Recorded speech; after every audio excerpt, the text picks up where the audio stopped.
Hello and welcome to today's history lesson. I'm your professor, Whammy Splooge, Hammy Lube, Yammie Noob. I appreciate all of the love you sweet baby yams have been showing for your history lessons in our Motorcycles of the Decade series. Actually, just kidding, you forsaken squids have not been watching these videos as much as my other ones. What gives? Must I constantly clickbait you with the sweet list? Is that the only way you'll love me? Can't you please hear the merciful cry of your sweet papa deep into the night, the raging caterwauls of Yammie mourning the lack of interest in his history videos? In all seriousness, I have had a lot of fun with these and have started the blueprints for multi-level garage I now need to house all these incredible bikes I am discovering along the way. If you haven't seen the other videos, be sure to hit those up because we sure did work hard on them and the team here will be very sad if you don't. If anyone wants to get started on a co-op garage, you know how to reach me right down there in the comments. Excuse me while I slip on my motorcycle historian outfit.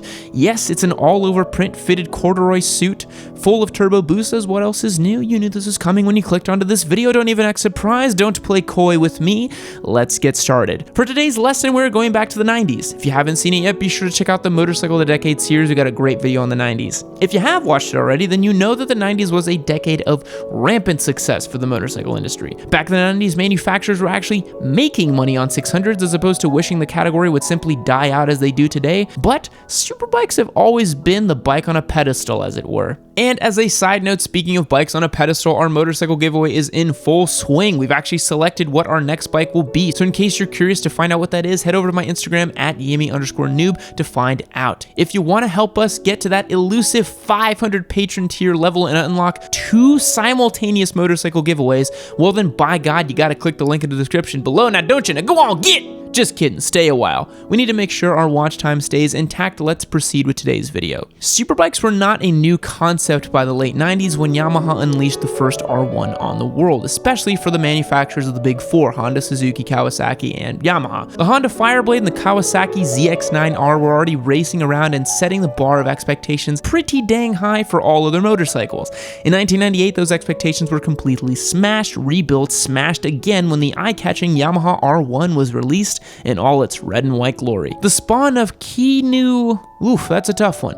The spawn of Kunihiko Miwa, there we go, who shall be known henceforth as a holy genius, the R1 had the world's first vertically stacked gearbox, and it was revolutionary. Stacking the gearbox not only shortened the motor, it also made it lighter. With all that extra room, the chassis team were able to use a longer swing arm, giving the R1 mind-blowing traction without taking away the sport bike wheelbase. The release of the Yamaha R1 meant that the Honda Fireblade, the reigning champ of the track, was officially dethroned. The original R1 was equipped with 150 horsepower and 79 foot-pounds of torque. Thanks to sharp aerodynamics and a dry weight of 390 pounds, the new modern sport bike was all anyone could talk about. Well, once they could get their jaws up off the floor, that is. The top speed of the R1 was 168 miles per hour, and nothing could touch it. After dominating the world of motorcycles, Yamaha began to wonder if the world was ready for all the raw, unbridled power that the 98 R1 laid at a rider's feet. Maybe we weren't ready, maybe the motorcycle gods were smiling down on us, or maybe Rossi's mothership was beaming signals to save it for him. Here's an important thing to remember. The original R1 did not have its signature cross-plane crank. Only later in life did it have that signature sound. And in case you're unfamiliar, this is what an early gen R1 sounds like.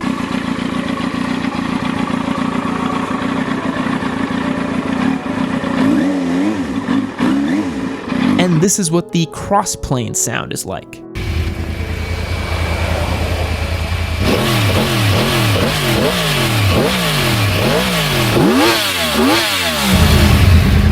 And don't worry, my gentle little squidlet, we will get into what this is and why it happened. Whatever it was, Yamaha released an updated version of the R1 in 2000, the YZF R1. Wait, isn't that the same name?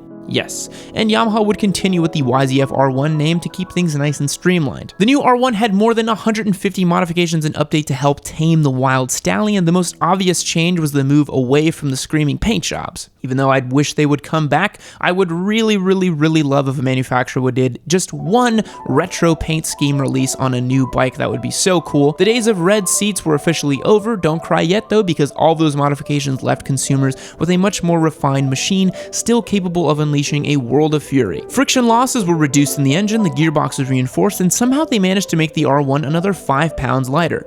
Then came the chassis mods. Yamaha engineers redesigned the chassis to be more rigid, stiffened up the bottom yoke, and gave the suspension a complete overhaul. The bucking Bronco was just a little tamer, but nowhere near broken. Seriously, these early gen R1s are downright scary to ride given the lack of electronics and all that power. They make for excellent track day specials though. Motorcycle riders everywhere rejoiced at the tamer version. It was still powerful enough to scare the pants off you, but at least now the beast seemed to be behind a few bars. The success pushed Yamaha into 2002 when they released an even more refined version of the classic R1. The focus was on rideability, and the engineers worked to create a bike that would maintain the powerhouse of the R1, but offered riders an easier time in the saddle. The R1 got a new fuel-injected engine that produced the same throttle response as carbureted engines. Yamaha also gave the bike a new Delta Box chassis, updated the engine's position in the frame, and upgraded the suspension. The 2002 R1 was a gentleman in every sense of the word. It used refinement and street appeal, but ready to party down at the slightest tip of the hat. Sadly, the world was losing interest in the containment of raw power thanks to the release of the Suzuki GSX-R 1000. Maybe they were in a rush to meet market deadlines, or maybe they just didn't pivot fast enough to keep up with the competition, but the 2004 release left R1 fans feeling pretty disappointed. The 2004 version was completely redesigned, and it was a thing of beauty. Aesthetically anyway. But all the visual bells and whistles just weren't as exciting as the primal offerings of the Kawasaki ZX-10R or the Suzuki Powerhouse. The quality and looks were there, but there was just something missing that the previous models had in droves: excitement. Things were pretty stagnant until 2006, and even then the first round of updates to the R1 were geared specifically for world-class riders who were taking it home on the track. Yamaha also released the first R1 SP edition in 2006 though, and that version was pretty enough to make you choke on your own drool. That's a weird sentence. The SP version was built with super stock racers in mind and had awe-inspiring upgrades like a slipper clutch, Olin suspension, and forged aluminum Marchesini wheels. The R1 SP was a limited edition model though. America only saw 500 of them, and those 500 had a hefty price tag of $16,000. And you folks know we love a rare bike around here, so if you have one or have seen one, leave a comment for me down below. The features were definitely there, but Yamaha priced themselves out of their intended market, and instead of dominating the tracks, the R1 SP ended up in the garages of collectors who could afford them. Now, let's just look at her one more time. That is a pretty bike. Moving on. 2007 was another rough year for the R1. Yamaha brought back the red seat, opted for a 4-valve engine design, and produced the first ride-by-wire throttle system in a leader bike. But it didn't land with consumers. The R1 looked like the classic 98 version, but was lacking the power and excitement the R1 followers had signed up for. After 7 long years of mediocrity though, consumers were graced with the 2009 R1. Known as the YZF R1, the 2009 model was the most revolutionary bike launched since the original R1 in 98. Yamaha may have had a few mediocre models in between, but they came after the competition hard in 2009 with the cross-plane crank. This was an entirely unique motor that Yamaha had developed for the MotoGP M1 race bike. Despite its hefty price tag, the 2009 R1 was a raging success, and I firmly believe that the R1's success to this day is attributed to the unique sound that it makes. I mean, seriously, listen to it.